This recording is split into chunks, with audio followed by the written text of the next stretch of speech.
So for the third quarter of this year, we're looking for a transition to dollar weakness from dollar strength.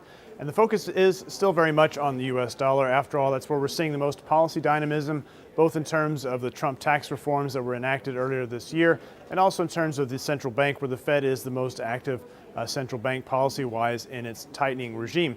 And then on the trade war front, we are seeing Trump really providing sort of all the impetus behind all this showdown over trade. And then we're looking at the response around the world. So I think, especially in the second half, it's not just about China, but also about how the EU responds. And there is even the wild card that the Trump administration focuses on central bank policy as one element of all this. It's their easy targets, I think, in criticizing the Bank of Japan and the ECB for their implicitly weak currency policies. So let's all be honest.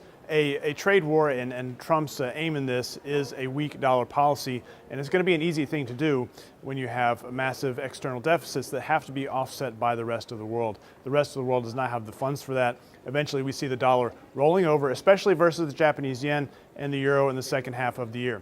Elsewhere, the focus very much on a potentially slowing China, and I think Asian EMs could become a bit more in focus than we've seen the last time around, and then how the rest of emerging markets have dealt with the dollar strength and the Fed tightening that is already in the bag, and the risk of a little bit more of that in the third quarter before we transition to a weaker dollar and eventually a Fed that is forced to back off.